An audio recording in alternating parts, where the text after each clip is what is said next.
Là bài Nếu Anh Đi. Mình hát thì các bạn nghe nhảy em.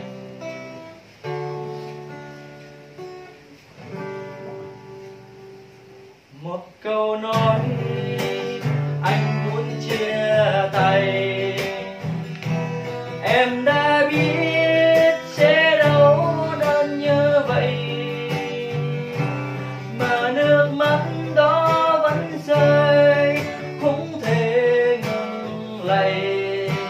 Tiếc nuối nhưng chỉ cho cả hai, vì em biết đã có những sai lầm, dù em đã cố giữ lấy anh đến vô cùng,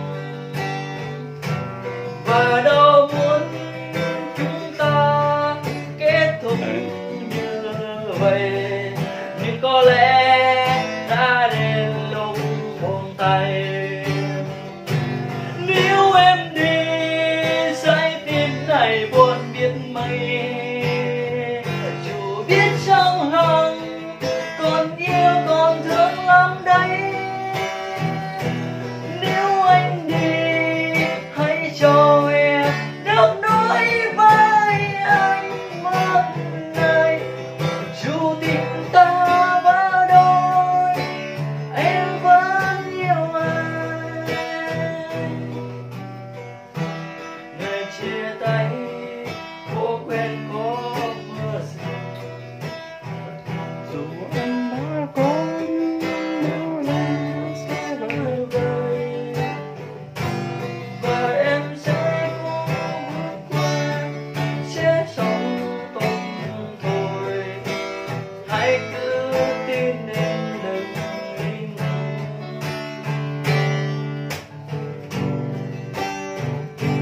Một câu nói anh muốn chia tay,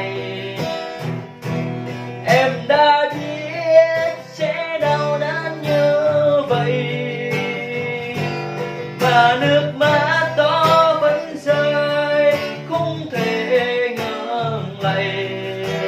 Tiếc nuối nhưng chỉ cho cả hai, vì em biết đã qua những sai lầm.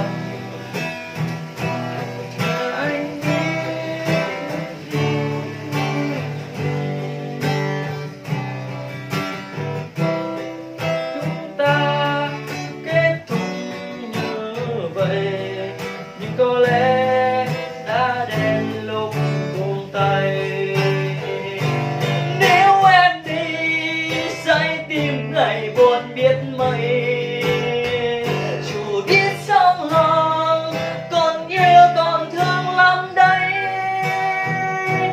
Nếu em đi hãy cho em nước nói với em một lời, dù tình ta vỡ đôi em vẫn yêu anh.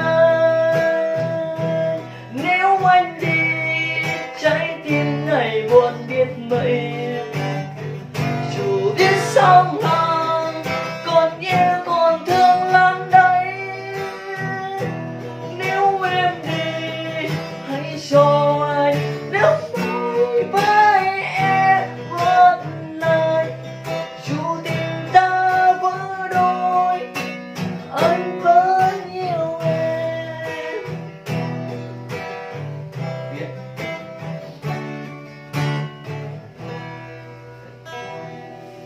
Vâng, ok. Không đốt vậy đấy. Hai anh đi.